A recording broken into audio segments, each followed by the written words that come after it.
দুষ্টু মিষ্টি আর শান্তময়ী স্বভাবের বাস কন্ট্রাক্টর শিলাবতী। তার ভালোবাসার একমাত্র মানুষ দেশি। দুজনের প্রেম যেন জমে ক্ষীর হয়ে রয়েছে। হঠাৎ করে তাদের জীবনে নেমে আসে ভয়ঙ্কর এক কালো ছায়া আর হাড় হিম করা অপমানজনক একটা কাহিনী, যেই কাহিনী শিলাবতীর পুরো জীবনকে উলটপালট করে দেয়। কোনো এক সময় শান্ত থাকা শিলাবতী বর্তমানে ভয়ঙ্কর এক রাক্ষসী দানবে যেন পরিণত হয়েছে। এক এক করে শিলাবতী নিজের হাতে যেন মৃত্যুর পাহাড় গড়ে তুলছে। কি এমন ঘটেছিল শিলাবতীর জীবনে? সেই ঘটনার মূল রহস্যই বাকি শ্বাসরুদ্ধকর এক কাহিনী, নিজেদের অস্তিত্বকে টিকিয়ে রাখার লড়াই আর বেদনাদায়ক ঘটনাকে ঘিরে ঘাটি মুভির কাহিনী আজ আপনাদের সাথে শেয়ার করব। সো ভিউয়ার্স, জলদি জলদি সাবস্ক্রাইব করে নিন। তো চলুন বেশি কথা না বাড়িয়ে শুরু করা যাক আজকের মুভির এক্সপ্লেনেশন। ইস্টার্ন ঘাটস কাহিনী মূলত অন্ধ্র উড়িষ্যা সীমান্ত ঘটে। এই ঘাটস এলাকায় 4 ধরনের গাঁজা চাষ হয়। এর মধ্যে প্রিমিয়াম কোয়ালিটির নাম শিলাবতী। এটা কেবল কাঠশালা ব্রাদার্স ছাড়া আর কেউ চাষ করতে পারে না। যদি কেউ সাহস করে চাষ করার, তাকে নির্মমভাবে হত্যা করা হয়। কাস্টাল পরিবারের বড় ভাই কুন্দলা আর ছোট ভাই দুজনেই ভীষণ ভয়ঙ্কর লোক। এদেরকে সবাই রাক্ষস বলে ডাকে। এদের এলাকায় যারা থাকে তাদের ঘাটি বলা হয়। ঘাটিদের জীবন খুবই কষ্টের। ফসলের সঠিক দাম পায় না তারা, সরকারও খোঁজখবর নেয় না। তবে শারীরিকভাবে তারা অত্যন্ত শক্তিশালী। সহজেই 100 থেকে 150 কেজি বোঝা পাহাড় বেয়ে তারা নিয়ে যেতে পারে। বেঁচে থাকার জন্য কোনো উপায় না থাকায় তারা বহু বছর ধরে কাস্টালাদের জন্য বিপজ্জনক পাহাড়ি পথে মাল বহন করে নির্দিষ্ট জায়গায় পৌঁছে দেয়। এই সময় অনেকেই দুর্ঘটনায় পড়ে মারা যায়। তবুও অন্য রাস্তা না থাকায় তারা এই কাজ করতে বাধ্য হয়। আর যদি কাজ ছেড়ে দেয়, কাস্টালার লোকেরা তাদের মেরে ফেলে, যার ভয় তারা এই কাজ অব্যাহত রাখে। তারা যদিও বেঁচে থাকার জন্য কাজ করছে, কিন্তু এই মাদক সমাজকে এবং সমাজের তরুণ তরুণীর জীবন ধ্বংস করে দিচ্ছে। এমনকি স্কুলের বাচ্চারাও এই নেশায় আসক্ত হয়ে যাচ্ছে। তাই সরকার যেভাবেই হোক এই মাদক ব্যবসা বন্ধ করতে চেষ্টা চালিয়ে যাচ্ছে। অন্ধ্র আর উড়িষ্যা পুলিশ মিলে প্রায় 50 কোটি টাকার মাল আটকায়। এই নিয়ে দুই গ্রামের পুলিশ অফিসারদের মধ্যে মোটামুটি ঝগড়া লেগেই যায়। এই মুহূর্তে সেখানে বিশ্ব নামের এক স্পেশাল অফিসার চলে আসে। অফিসার জিজ্ঞেস করে এখানে কি হয়েছে। সাধারণ পুলিশটা পুরো বিষয়টা খুলে বলে। বিশ্ব স্যার বলে, আচ্ছা, যখন এই আটককৃত মাল নিয়ে ঝামেলা, তাহলে এক কাজ করি, এই মালকে আমরা 3 ভাগে বিভক্ত করি। পুলিশ বলে, আমরা তো 2 জন, তাহলে 3 ভাগ করবো কেন স্যার? অফিসার মুচকি হাসে। আচ্ছা, ড্রাইভার কোথায় গেল? পুলিশ জানায়, ড্রাইভার তো অলিম্পিক গেমস খেলতে গিয়ে ব্রিজের উপর থেকে লাফ দিয়ে পানির মধ্যে পড়ে গিয়েছে। তখন বিশ্ব স্যারের কাছে গাড়ির মধ্যে থাকা অয়েল ট্যাঙ্কারটা কেমন যেন অদ্ভুত লাগছিল। সেই স্ক্রু ড্রাইভার দিয়ে ট্যাঙ্ক ফুটো করলে দেখা যায় ভেতরে ডিজেল নয়, বরং তরল আকারে শিলাবতী রয়েছে। তাহলে বোঝা যায় শিলাবতীকে লিকুইড ফর্মে বানিয়ে ব্যবসা শুরু হয়েছে। এরপর বিশ্ব খুঁজতে শুরু করে আসলে এই কাজ কে বা কারা করছে। বিশ্ব সকলকে বলে দেয়, দ্রুত কাস্টম অফিসে যোগাযোগ করো, আমাদের লোকাল ইনফর্মারকে জানিয়ে দাও, কোনো ধরনের সন্দেহজনক কিছু দেখলে যেন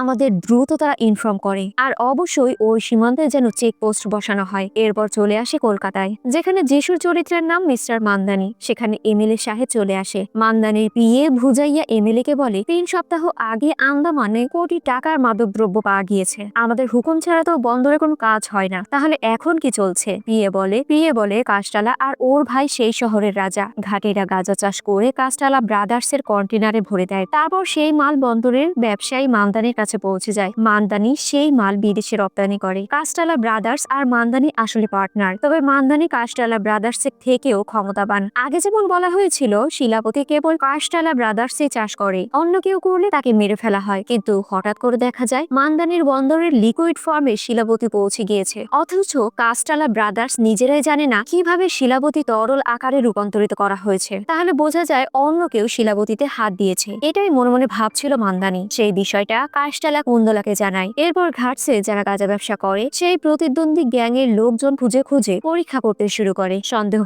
হলেই তাদের নির্মমভাবে হত্যা করে। এত পরীক্ষা নিরীক্ষা আর হত্যাকাণ্ড চালালেও আসলে কে শিলাবতী তরল আকারে তৈরি করেছে তা আর খুঁজে পাওয়া যায় না। পরবর্তীতে যানজটপূর্ণ এক এলাকায় সুন্দরী বাস কন্ট্রাক্টরকে দেখানো হয়, যার নাম হচ্ছে শিলাবতী। শিলাবতী তার কাজ চালিয়ে যাচ্ছে। এ সময় এক চাচা এসে বলে, শিলা, এবার গুল্লাঘাটে 24টি বিয়ে একসাথে হবে, এখন তোমারটা কবে হবে বলো তো? শিলাবতী বলে, বিয়ের জন্য আগে আমাকে দেনা পরিশোধ করতে হবে, আর ওকে তো বাড়ি তৈরি করতে হবে, আর ততক্ষণ পর্যন্ত আমার জীবন এই বাসের সাথেই চলবে। বাসের মধ্যে একটা চ্যাংড়া ছেলে একটি মেয়েকে উত্তপ্ত করছিল। শিলাবতী এসে সিস্টেমে তাকে আছা মতো সাজা দিয়ে বাস থেকে নামিয়ে দেয়। কিছু দূর যেতেই একটি ক্লিনিকের সামনে বাস থেমে গেলে শিলাবতী দ্রুত গিয়ে তার ভালোবাসার মানুষ দেশের সাথে দেখা করে। এভাবেই দুষ্টু মিষ্টি ভালোবাসার মাধ্যমে তাদের দিন চলতে শুরু করে। বর্তমানে পুলিশের জিজ্ঞাসাবাদ চলছে। এ সময় দেশি এসে সেখানকার মুরব্বী বুঝাপাকে ডাক দেয় এবং তার হাতে কিছু টাকা ধরিয়ে দেয়। পুলিশ জিজ্ঞেস করে ওকে। একজন লোক বলে ওঠে ও ঘাঁটি। বুঝাপা বলেন আসলে স্যার, ওর বাবা খুব কর্মক্ষম একজন লোক ছিল। একসময় দেশির বাবা একটি শক্তিশালী ঘাঁটি জ্ঞান তৈরি করেছিলেন। ওদের কাছে একবার কাজ গেলে ওরা সেই দিন যে কোনো মূল্যেই হোক পূরণ করে ছাড়ত। 2 বছর আগে দেশের লোকজন যখন কন্টেইনারের কাছে মাল নিয়ে যাচ্ছিল, তখন হঠাৎ পুলিশ আক্রমণ করে। দুই পক্ষের মধ্যে ধাওয়া পাল্টা ধাওয়া শুরু হয়ে যায়। এক পর্যায়ে পুলিশ অফিসাররা তাদের ধরে ফেলে, পুলিশ স্টেশনে নিয়ে গিয়ে তাদের বেধড়ক মারধর করতে শুরু করে। বারবার জিজ্ঞেস করে তোদের এই মাদকদ্রব্যের ব্যবসায় আর কে কে রয়েছে, আর বাকি ঘাটিয়ারা কোথায়, তাদের সম্পর্কে ডিটেলস বল আমাদের। শিলাকে অস্বাভাবিক মারধর করতে দেখে ঋষি বলে স্যার, ওকে মারবেন না, ও আমার কথা শুনে এসেছিল আমার কাছে। অফিসার বলে তার মানে আমি ডাকলেও তুই আসবে? এই বলে পা দিয়ে মাথাটা চেপে ধরে নানা ধরনের অপমানজনক কথা বলতে শুরু করে। পাঁচতলা তার লোক বুচিকে পাঠিয়ে পুলিশের হাতে 2 লাখ টাকা দিয়ে তাদের ছাড়া করায়। তবে দুঃখের বিষয় হচ্ছে সেই সময়ে পুলিশি অভিযানে গুলিবিদ্ধ হয়ে দেশির বাবা মারা যায়। এমনিতেই দারিদ্র্যের কষ্টে বেঁচে থাকা মানুষের প্রাণ প্রতিদিন এভাবে যেতে থাকায় ভীষণ কষ্টে পার হচ্ছিল। দেশি যখন বাবার মৃতদেহ স্পর্শ করতে যায়, তখন তার মা তাকে আটকে দিয়ে বলে এই গাজার কারণেই আমাদের প্রাণ যাচ্ছে। তুমি যদি বাবার শেষকৃত্য করতে চাও তাহলে এই ঘাটির কাজ তোমার বন্ধ করতে হবে। তোমার যা খুশি তুমি করে খাও, কিন্তু এই ঘাটির কাজ করে খেলে শ্মশান না হলে জেলের ভয়ে আমাকে কুড়ি করে খাবে। আমার জন্য না হয় ওই মেয়েটার জন্য চিন্তা করো, যে কিনা তোমাকে তার নিজের জীবন মনে করে। যদি তুমি এই কাজ না ছাড়ো তাহলে শুধু তোমার বাবার নয়, তুমি আমার শেষকৃত্যেও হাত দিতে পারবে না। সেই দিন থেকে তারা দুজনে এই কাজ ছেড়ে দেয়। এখন পর্যন্ত নিশ্চয়ই আপনারা বুঝে গেছেন এই তরল মাদক আসলে কারা বানাচ্ছে। পরবর্তীতে বিশ্ব স্যার একটা গোপন স্থানে গিয়ে শিলাবতী মাদকদ্রব্য কেনার আগ্রহ দেখায়। লোকটা বিশ্ব স্যারকে মাদকদ্রব্য দেখাতে শুরু করে। সাধারণ জনগণের খোলস পাল্টে বিশ্ব স্যার ওই লোককে শিলাবতী অর্থাৎ মাদকদ্রব্যের কথা জিজ্ঞেস করতে শুরু করে। লোকটি জানায় রাতে আমাদের দোকানের সামনে সকলেই শিলাবতী বক্স রেখে যায়। আমার কারোর সাথে দেখা সাক্ষাৎকার করা হয় না, আমরা শুধু টাকা রেল স্টেশনের একটা স্থানে রাখি, এরপর চলে আসি। শুরু হয়ে যায় স্টেশনে তদন্তগিরি। দেশি পানি নিতে প্ল্যাটফর্ম থেকে নেমে আসে। এদিকে শিলাবতী ও ট্রেনের বাইরে রয়েছে। দেশি যেই না ব্যাগের কাছে যাবে, আশেপাশে ভালো করে খেয়াল করে দেখতে পায় চারিদিকে পুলিশ ছড়িয়ে ছিটিয়ে রয়েছে। তাই সে ব্যাগের পাশ কাটিয়ে চলে যায়। তবে দূর থেকে বিশ্ব স্যার এই বিষয়টা ফলো করে আর তার লোকেদের বলে ওই যে কফি কালার শার্ট পরা ওই ছেলেটার পিছু করো, ওকে আমার সন্দেহ লাগছে। কিছুক্ষণ পর দেশি তার শরীরে থাকা কফি কালার শার্ট খুলে ফেলে। ভেতরে রয়েছে লাল রঙের শার্ট। সবকিছু আন্দাজ করতে পেরে শিলাবতী বিশ্বকে ডাইভার্ট করছিল। তখনই দেশি টাকা ভর্তি ব্যাগগুলো নিয়ে পালাতে শুরু করে। পুলিশ তাকে এগুলো করতে পারছে না, কারণ এটা একটা পাবলিক প্লেস। শিলাবতী স্টেশন থেকে বের হয়ে ট্রাক চালু করে রাখে। দেশি পালাতে পালাতে এক পর্যায়ে সেই ট্রাকের উপর উঠে পড়ে। শুরু হয়ে যায় ধাওয়া পাল্টা ধাওয়া। দেশি ব্যাগের মধ্যে থাকা টাকাগুলো চেক করে, দেখতে পায় এর মধ্যে জিপিএস ট্র্যাকার রয়েছে। পুলিশ জিপিএস এর লোকেশন অনুযায়ী চলে আসে। তারা এসে দেখতে পায় রাস্তার মধ্যে জিপিএস ট্র্যাকারগুলো ফেলে রাখা হয়েছে। বিশ্ব বলে এই ব্যাগগুলোর ওজন তো অনেক ছিল। রেল স্টেশনে রাখা টাকার ওজন আনুমানিক 100 কেজি ছিল। এত ভারী জিনিস কেউ খুব সহজে কাঁধে তুলে নিয়ে চলে গেল। অর্থাৎ বোঝা যায় এরা কোনো ঘাটিওয়ালা লোক ছিল। শেষমেশ দেশি আর শিলাবতী পুলিশকে ফাঁকি দিতে সক্ষম হয়। এভাবেই ওরা কোটি টাকার ব্যাগ নিয়ে পালিয়ে যায়। কিন্তু কথা হচ্ছে এরা দুজন তো 2 বছর আগেই সবকিছু ছেড়ে দিয়েছিল, এখন আবার কেন এমন কাজ শুরু করেছে? এই কাহিনী আরেকটু সামনে গেলেই আমরা বুঝতে পারবো। এদিকে নিরালি মান্দানিকে বলে ইস্টার্ন ঘাট থেকে কেউ আমাদের কন্ট্যাক্ট করার চেষ্টা করছে স্যার। কে আসলে যোগাযোগ করছে সেটা জানার জন্য মান্দানি তার লোকজন নিয়ে ভ্রমণ করার উদ্দেশ্যে সেই ঘাটে যাওয়ার প্ল্যানিং করে। এদিকে বিশ্ব স্যার একজন লোকাল ব্যক্তিকে বলে ঘাটিরা এমন কি খায় যে 150 কেজি ওজনও তারা অনায়াসে জাগিয়ে নিতে পারে। এই নিয়ে তাদের মধ্যে কিছুক্ষণ কথাবার্তা হয়। যাই হোক, শিলাবতী আর দেশি মিলে ডিল হওয়া জিনিসপত্র হ্যান্ডওভার করতে যাচ্ছে। পাহাড়ি অঞ্চলে সন্ধ্যা নেমে আসে। কাষ্টালা আর তার ভাই একটি উৎসবে উপস্থিত ছিল। সেইখানেই ওই পুলিশের ভেতরে থাকা এক এসআই দণ্ডপানি বলে কাষ্টালা ব্রাদার্সকেও আলাদাভাবে খুঁজছে কে এই তরল শিলাবতী বানাচ্ছে। পুলিশদের সন্দেহ হচ্ছে ঘাটিরাই এই কাজ করছে, একবার ওদের ব্যাপারে খোঁজ নিন স্যার। কাষ্টালা বলে কুণ্ডলু, প্রতিটি রাস্তায় এবং প্রতিটা ঘাটির ব্যাপারে তদন্ত শুরু কর, যেন আমাদের ব্যবসার উপর কোনো ধরনের কোনো ক্ষতি হতে না পারে। শিলাবতীর টিম মেম্বাররা মালামাল নিয়ে চলতি পথে পুলিশের গাড়ি দেখে তারা গাছের আড়ালে লুকিয়ে যায়। পুলিশ কর্মকর্তারা তাদের খুঁজতে শুরু করে, আর এদিকে দেশি আর তার সহকর্মী সহ পুলিশের গাড়ি নিয়ে সেখান থেকে পালিয়ে যায়। আজ গ্রামের উৎসবে দেশি সকলের সামনে শিলাবতীকে বিয়ে করার কথা বলে, তাই গ্রামবাসী সকলে দেশি আর শিলাবতীর বিয়ের আয়োজন করতে ব্যস্ত হয়ে পড়ে। পরের দৃশ্যে কুন্দলা ঘাটিদের আস্তানা চেক করা শুরু করে। পাহাড়ে ড্রোন ওড়ানো হয়, গুহাগুলো খুঁজে খুঁজে দেখা হয়। সেই সময় কুন্দলা একটা গুহায় ঢুকে পড়ে আর ভেতরে দেশির বানানো বিশাল ল্যাব দেখতে পায়, যেখানে তরল মাদক তৈরি করা হচ্ছে। কুন্দলা প্রচন্ড রেগে যায়। সে বলে, ঘাটিরা তো শুধু আমাদের কাজের লোক হওয়ার কথা, তোমরা আবার কোন সাহসে এই ব্যবসা শুরু করলে? এরপর সে সবাইকে নৃশংসভাবে পিটিয়ে বেঁধে ফেলে। কুন্দলা একবার সেই তরল মাদক পরীক্ষা করে দেখে এটা বাকি সব মাদকের চেয়ে অনেক বেশি নেশায় ধরে। এদিকে দেশি আলমারি থেকে একটা শাড়ি বের করে শিলাবতীর হাতে তুলে দেয় আর মঙ্গলসূত্র বের করে দেয়। আসলে এইসব কিছুই অনেক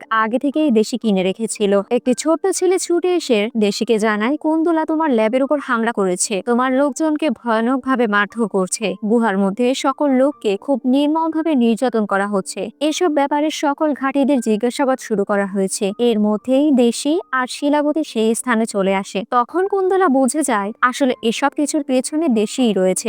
দেশি কুন্দলার কাছে গিয়ে বলে, দয়া করে ওদের সকলকে ছেড়ে দিন, আপনার যত ভাগ চান আমি দিয়ে দেব। এটা শুনে কুন্দলা জোরে হেসে ওঠে আর বলে, একটা সাধারণ ঘাটির ছেলে নাকি আমাকে দেবে ভাগ? এই ঘাটে যা কিছু ফলবে সব আমার, তোমাকে আমি ভাগ দিতে যাব কেন? আর তুমি আমাকে ভাগ দেয়ারই বাকি। এই বলেই দেশিকে আঘাত করে। এরপর শিলাবতীর হাত থেকে তার হাতে পেঁচানো একটি বালা টেনে নেয়। দেশি রেগে গিয়ে কুন্দলা আর তার লোকজনকে প্রচন্ড মারধর করতে শুরু করে। বাকি ঘাটিরাও বাঁধন ছিঁড়ে লড়াইয়ে ঝাঁপিয়ে পড়ে। শেষে দেশি কুন্দলাকে নোংরা পানিতে ডুবিয়ে মেরে ফেলে। তারপর সরাসরি মান্দানির ফার্ম হাউসে গিয়ে তাকে সুইমিং পুলে ফেলে দেয়। দেশি মান্দানিকে বলে, আমরা আমাদের মন মর্জি মতো কাজ করতে চাই, যদি তুমি আমাদের কাজ করতে দাও তাহলে তোমার ভাগের হিসাব আমরা দিয়ে দেব। কাষ্টালা বলে, ইস্টার্ন ঘাটের ব্যবসা আমাদের, তোমরা কি হও আমাদের ভাগ দেয়ার? তোমরা তো সামান্য কুকুরের সমতুল্য, যাদের খেতে দিলে তোমরা খাও আর না খেতে দিলে মরে যাও। শিলাবতীর ব্যবসা কেউ করতে পারবে না। শিলাবতী বলে, কেন করতে পারবে না? আমার নাম শিলাবতী, যদি কেউ আমাদের কাছে বাধা হয়ে দাঁড়ায় তাহলে তাদের আমি আর আমার ঘাটিয়ারা মিলে উলঙ্গ করে ছাড়বো। দেশি বলে, নিরালির সাথে যে যোগাযোগ করেছিল সে আর কেউ নয়, আমি নিজেই। আমরা আর কুলির মতো থাকতে চাই না, আমাদের জীবনও বদলাতে হবে। তবে আপনাকে বাদ দিয়ে কোনো ব্যবসা আমরা করতে চাই না, আপনার পার্টনার হতে চাই, আপনি ভেবে উত্তর দিন। এটা বলে সে সেখান থেকে চলে যায়। পরবর্তীতে নিরালি, কাষ্টালা আর মান্দানি সকলেই এক হয়ে গোল মিটিং এ বসেছে। নিরালি বলে, ঘাটিয়ারা যে তরল মাদক তৈরি করেছে তার দাম কয়েক হাজার কোটি টাকা, ওদের আমাদের সাথে জুড়ে নিলে শত কোটি টাকা লাভ করা যাবে। মান্দানির গ্যাং রাজুর সাথে পার্টনারশিপে ইতিবাচক মনোভাব দেখায়, কিন্তু কাষ্টালার গ্যাং একেবারেই এসব বিষয়ে রাজি নয়। তাদের কথা হচ্ছে, তারা তো কুলি ছিল, তারা কিভাবে পার্টনার সমান সম্মান পাবে আমাদের কাছে? তবে কুন্দলা কোনোভাবে কাষ্টালকে রাজি করায়। পরদিন কাষ্টাল আর নিরালি রাজুর ল্যাবে চলে যায়, সবকিছু তদন্ত করে দেখতে শুরু করে। দেশি বলে, আমাদের তেলের মাত্র 2 ফোঁটা মানুষকে 7 বার নাচাতে সাহায্য করবে। কাষ্টাল আর নিরালি সেটা পরখ করে দেখে নেয়। তারা বুঝতে পারে সত্যিই তো এই লিকুইড পদার্থ তো অন্য ধরনের নেশার জগতে নিয়ে যায়। দেশি বলে, আমি প্রোডাকশন সামলে নেব, তুমি ডিস্ট্রিবিউশনের সাইড দেখো। প্রথম ডিল হিসেবে 10,000 লিটার তরল তৈরি করতে বলা হয়। ডিল ফাইনাল করে তারা চলে যায়। 2 দিন কেটে গিয়েছে। বর্তমানে গুল্লাহাটে দেশি আর শিলাবতীর বিয়ের আয়োজন চলছে। বিয়ের রীতি নেওয়াজ এক পর্যায়ে সম্পূর্ণ হয়। হঠাৎ করে সেখানে বোমা বিস্ফোরণ হয়, সবাই আতঙ্কে দৌড়ে পালাতে থাকে। কুন্দলা তার লোকজন নিয়ে এসে দেশি লোকদের আক্রমণ করে মেরে ফেলতে শুরু করে। দেশি লড়াই করে পাল্টা আঘাত করছে তাদের। এই সময় কেউ শিলাবতীকে আঘাত করলে সে মাটিতে পড়ে যায়। তখন কুন্দলা তাকে ট্রাকে তুলে পা দিয়ে মাথা চেপে ধরে। গাড়ি চলতে থাকে। দেশি শিলাবতীকে বাঁচাতে সেই গাড়ির পিছু দৌড়াতে শুরু করে। এক পর্যায়ে দেশি গাড়ির সামনে চলে আসে। এটা শিলাবতীর জন্মস্থান ছিল। দেশি আক্রমণ করতে আসতেই কাঠশালা গাড়ি দিয়ে তাকে সজোরে ধাক্কা দেয়। দেশি ছিটকে 10 হাত দূরে গিয়ে পড়ে। সবাই মিলে দেশিকে শক্ত করে আটকে ফেলে। কাষ্টালা বলে, বড় লোকদের সাথে সম্পর্ক রাখলে জীবনে অনেক সময় অনেক বিপদের মধ্যে পড়তে হয় পার্টনার। এরপর পা দিয়ে শিলাবতীকে একটা লাথি মেরে তার গলা থেকে মঙ্গলসূত্র টেনে ছিঁড়ে ফেলা হয়। দেশি চিৎকার করছে, তবে তার প্রাণ প্রিয় মানুষের সম্মান রক্ষা করতে পারছে না। শিলাবতী লজ্জায় চোখ বন্ধ করে রেখেছে। তারপর তার চুলের মুঠি ধরে টেনে নিয়ে একে খুঁটির সঙ্গে বেঁধে দেয়। এতে দেশি প্রচন্ড রেগে গিয়ে একে একে সকলকে হত্যা করতে থাকে। এরপর শিলাবতীর দিকে এগিয়ে আসতে চেষ্টা করে। এই মুহূর্তে কাষ্টালা গুলি চালায়। অনেক কষ্টে দেশি শিলাবতীর সামনে যায়। পাশে থাকা এক গুন্ডা দেশিকে হাত দিয়ে ধাক্কা দেয়। অমনি দেশি একটা ধারালো যন্ত্রের উপর পড়ে যায়। কুন্দলা শিলাবতীর সমস্ত কাপড় টেনে খুলে ফেলে। এরপর তাকে ভয়ঙ্কর ভাবে অপমান করে। দুটি প্রাণ যেন নিস্তেজ হয়ে যায়। একসাথে দেশের জীবন এবং শিলাবতীর সম্মান কেড়ে নেওয়ায় শিলাবতী জীবিত থেকে যেন মৃতর মতো হয়ে যায়। এরপর কাঠশালা আর কুন্তলা নিজেদের লোক নিয়ে সেখান থেকে চলে যায়। পরদিন দেখা যায় পুলিশ অফিসার খুঁজতে খুঁজতে দেশের ক্লিনিকে চলে এসেছে। বিশ্ব স্যার দেশের কলিগকে বলেন, আমরা মাদকদ্রব্যের তদন্তের কেসে দেশি নামের একটি ছেলের কথা জানতে পারি, তবে তার কাছে পৌঁছানোর আগেই জানা যায় সে নাকি পরকালে চলে গিয়েছে। দেশের কলিগ বলে, পাটানা গ্রামের স্কুল তৈরি করার জন্য সরকার দিয়েছিল 60 লাখ টাকা, কিন্তু সেই স্কুল তৈরির পেছনে সিস্টেমকে রাজি করাতে ওই দেশেই একমাত্র লোক যে কিনা 12 কোটি টাকা সরকারের লোকদের খাইয়েছিল। প্রাইমারি একটা হেলথ কেয়ার রয়েছে আমাদের গ্রামে, যার মূল্য 2 লাখ টাকা। তবে এইটা তৈরি করতেও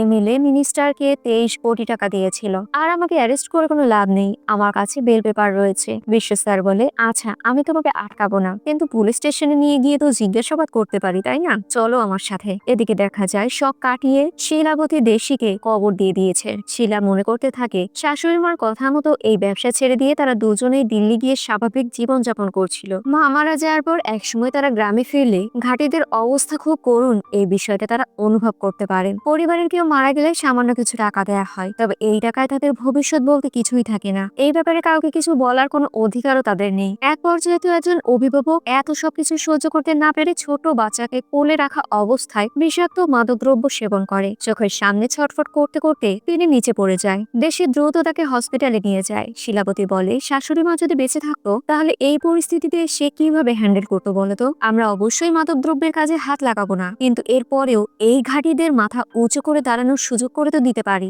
দেশি আর শিলাবতী বুঝতে পারে ওরা তাদের কেবল দাস হিসেবে ব্যবহার করছে, তাদের জীবনের কোনো মূল্য নেই ওদের কাছে। তাদের প্রজন্ম আর আগের প্রজন্ম অনেকেই এই কাজ করতে গিয়ে প্রাণ হারিয়েছে। তাই দেশি চেয়েছিল তাদের পরিবারের প্রজন্ম যেন এই একই পথে না চলে, বরং স্কুল বানিয়ে পড়াশোনার সুযোগ পায়। সেই স্বপ্নের জন্য লিকুইড ফার্মে এই মাল তৈরি করা হতো, অর্থাৎ সাধারণ জনগণের ভালোর জন্যই দেশি আর শিলাবতী এই কাজে আবারও ফিরে এসেছিল। বর্তমানে শিলাবতী সমাধির সামনে শপথ করে দেশিকে যারা হত্যা করেছে তাদের কাউকে সে ছেড়ে দেবে না। শপথের চিহ্ন হিসেবে নিজের গলায় সেই মঙ্গলসূত্র বেঁধে নেয়। এক পর্যায়ে শিলাবতী সে ল্যাবের দিকে যেতে শুরু করে, যেখানে কুন্তলার লোকেরা ঘাটিয়া দিয়ে কাজ করাচ্ছে। এই মুহূর্তে শিলাবতী চলে আসলে শিলাবতীকে তারা নানা ধরনের অপমানজনক কথা বলতে শুরু করে। এরা আগেই তো দেশিকে হত্যা করেছে, আর তার মধ্যে উস্কানিমূলক কথাবার্তা শুনে শিলাবতী এবার পুরোপুরি রেগে যায়। শান্ত মিষ্টি স্বভাবের মেয়েটা একটা ঘটনার জন্য নিমিষে যেন দানব রূপে পরিণত হয়। এক এক করে সেখানে থাকা সকল গুন্ডাদের খুব নৃশংসভাবে হত্যা করতে শুরু করে। একজন বেঁচে পালাতে সক্ষম হয় এবং কুন্তলাকে এই ঘটনার বিষয় সম্পূর্ণ জানিয়ে দেয়। কিছু লোক তৎক্ষণাৎ শিলাবতীকে হত্যা করার জন্য প্রস্তুত হয়ে যায়, কিন্তু আবার তৎক্ষণাৎ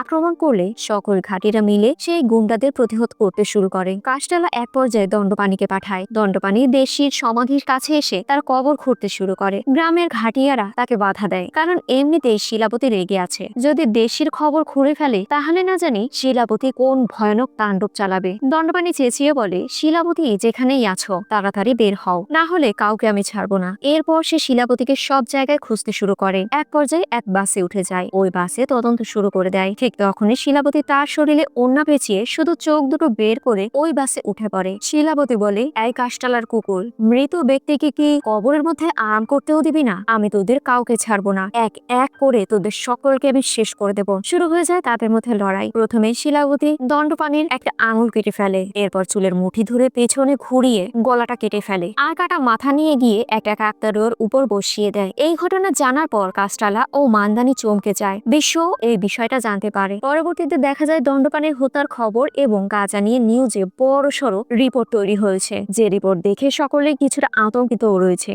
মান্দানি কাস্টালদের ডেকে বলে, দেখো এই নিউজ কতটা ভাইরাল হতে পারে বলতো? আমাদের ব্যবসায় যদি এমন ঝড় হয় আমরা কিভাবে আয় করব বলতো? দেশিকে অপ্রয়োজনীয়ভাবে হত্যা করা হয়েছে, যদি তাকে আমাদের নিয়ন্ত্রণে রাখতাম এত বড় একটা বিপদ হতো না। এখন শিলাবতীকে ঘাটিদের নেতা বানিয়ে আমাদের নিয়ন্ত্রণে রাখতে হবে। কাস্টাল কিছুক্ষণ চিন্তা করে, এরপর রাজি হয়ে যায়। তবে কুন্তলার এই সিদ্ধান্ত পছন্দ হয় না, যার কারণে সে রাগে সেই স্থান থেকে চলে যায়। এবার তারা শিলাবতীর সঙ্গে একটা মিটিং এর আয়োজন করতে চায়। পরের দৃশ্যে দেখা যায় বিষ্ণু বিন্নুর কাছে যায় এবং বলে নিরালি শিলাবতীর সঙ্গে মিটিং আয়োজন চাচ্ছে। যদি শিলাবতী মিটিং এ না আসে আপনার বানানো স্কুল এবং হাসপাতাল সিল করে দেবো আমরা। মিটিং আমার তত্ত্বাবধানে হবে। শিলাবতীর প্রাণের গ্যারান্টি আমিই দেব। আমি তার কিছুই হতে দেব না। মিটিং আমার ভবনে হবে, তাকে সেখানেই আনতে হবে। বিশ্ব যখন বিন্নুর সঙ্গে কথা বলছে শিলাবতী পাশে থাকা রুমে সব শুনছে। এরপর সে একা বিশ্বর ভবনের কাছে যায় এবং নিরালাকে জিজ্ঞেস করে আমাকে আসলে এখানে কেন ডেকে আনা হয়েছে। ঠিক সেই মুহূর্তে কাস্টারা প্রবেশ করে।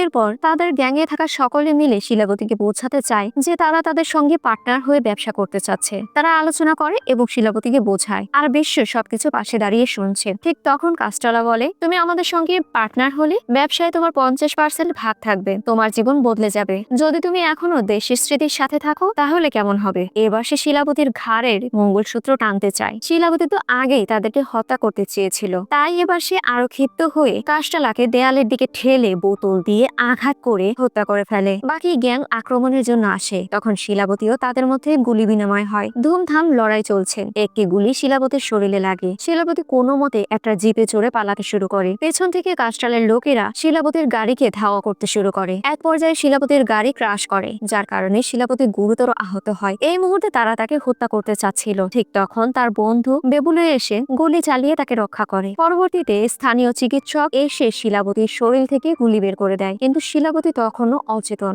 অন্যদিকে কুন্দলার লোকেরা শিলাবতীকে খুঁজে বেড়াচ্ছে। বেবুলো তাকে কুন্দলার চোখে না পড়তে সাহায্য করে এবং সীমান্ত পার করিয়ে রোপওয়ের অঞ্চলে নিয়ে যায়। কুন্দলার লোকেরা সেখানে এসে বেবুলোর উপর আক্রমণ করে। তখন শিলাবতী সচেতন হয়ে ওঠে এবং সবাইকে এক এক করে হত্যা করতে শুরু করে। কুন্দলার লোকেরা এটা দেখে আরো সিদ্ধান্ত নেয় যে শিলাবতীকে তারা কখনোই কোনোভাবে ছাড়বে না। শিলাবতীর ক্রোধে তারা যে তথ্য পেয়েছে তার উপর প্রতিশোধ নেয় এবং নৃশংসভাবে হত্যা করতে শুরু করে। শিলাবতী আগে অচেতন থাকলেও ভিতরে সে ভাবছে কেন এত মানুষকে হত্যা করছে, এটা করার উদ্দেশ্য কি। শেষে সে উপলব্ধি করে তারা যে গাঁজা বিক্রি করেছে তার কারণে অনেক স্কুল ছাত্র নেশায় অভ্যাসে পরিণত হয়েছে, আর ঘাটিয়ারা এবং তাদের পরিবারের জীবন দরিদ্র ও কষ্টে ভরা রয়েছে। তাই শিলাবতী ঠিক করে যে আর কোনো ঘাটিয়াকে গাঁজা উৎপাদনের অংশ নিতে দেবে না, যেন তারা এই কাজ না করে। সে একটি ঘাটিয়ার কাছে যায় এবং তাকে বোঝাতে শুরু করে গাঁজা উৎপাদনের কারণে আমাদের জীবন এত কষ্টময় হয়েছে। আমরা ছেড়ে অন্য কোনো কাজ ধরি। আমাদের পরিশ্রম কিন্তু অনেক হচ্ছে, কিন্তু সামান্য কটা টাকার জন্য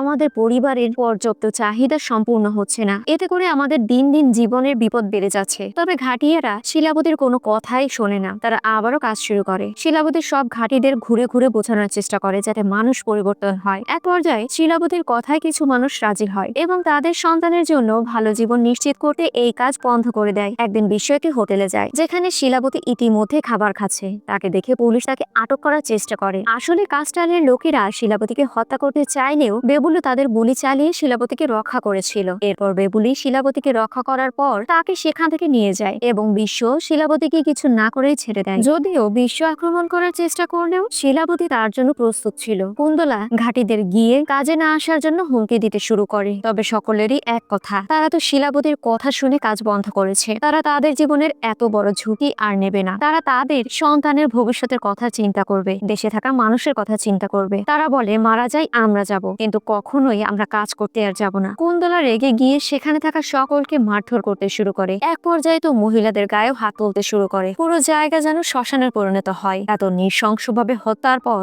বাকি ঘাটিদের লোকেরা কুন্দলার ভয়ে কাজ করতে আসতে শুরু করে। শিলাবতী ঘাটে পৌঁছানোর সময় পুরো ঘাট পরিপূর্ণভাবে বন্ধ হয়ে গিয়েছে। শিলাবতীর রাগে কুন্দলাকে হত্যা করার জন্য একটি নির্দিষ্ট স্থানে যায়। কুলির সঙ্গে মিশে থাকা শিলাবতীকে দেখে একজন ভয় চিৎকার করে বলে ওঠে শিলাবতী এসে গিয়েছে। শিলাবতী এসে কুন্দলার লোকেদের সঙ্গে লড়াই করতে শুরু করে। এক এক করে সকলকে বেধরম ভাবে পেটাচ্ছে। শিলাবতী একদিকে তো লড়াই চালিয়ে যাচ্ছে, অন্যদিকে সকল লোককে কাজ বন্ধ করতে বলছে। তার কথায় কিছু মানুষ কাজ বন্ধ করে দেয়। কুন্দলার লোকেরা সেই লোকেদের হত্যা করতে চায়। তবে শিলাবতীর সঙ্গে সাধারণ জনগণ মিলিত হয়ে কন্টেনার গুলো এক এক করে বিস্ফোরণ করতে শুরু করে। কাস্টালের লোকেরা শিলাবতীকে মারতে আসে। এক পর্যায়ে জনগণ বুঝতে পেরে সকলেই সকল গুন্ডাদের ওপর ঝাঁপিয়ে পড়ে। শুরু হয়ে যায় মারামারি, যে মারামারি দেখার মতো ছিল। সাধারণ জনগণ গুন্ডাদের মেরে কুপকাত করে দিচ্ছে, আর এইদিকে শিলাবতী মেইন ভিলেনদের এক এক করে শেষ করে দিচ্ছে। শেষাংশে দেখা যায় শিলাবতী কাস্টালের পোশাক ছিঁড়ে পুরো একটা গাজার স্তূপ তৈরি করে সেই স্তূপে আগুন ধরিয়ে দেয়, আর সেইখানেই কাস্টালের চুলের মুঠি ধরে টেনে হেঁচড়ে নিয়ে সেই আগুনের স্তূপে ফেলে দেয়। এই ঘটনা পৌঁছে যায় মান্দানের কাছে। বিশ্ব স্যার বলে শিলাবতী তো পুরো একটা গাজার দেশকে ধ্বংস করে দিয়েছে। এই দেশের জন্য একটা নতুন সূচনা করেছে শিলাবতী। শিলাবতীর জন্মই কিন্তু হয়েছিল গাজার ধোঁয়ার মাধ্যমে, আর আজ সেই আগুনের ধোঁয়াই এই পুরো দেশকে বাঁচিয়ে দিয়েছে। মুভির কাহিনী এখানেই শেষ হয়ে যায়। সো ভিউয়ার্স, ভিডিওটি কেমন লাগলো? ভালো লাগলে লাইক, কমেন্ট, শেয়ার এবং সাবস্ক্রাইব করবেন। এতক্ষণ আমার সাথে থাকার জন্য অসংখ্য ধন্যবাদ।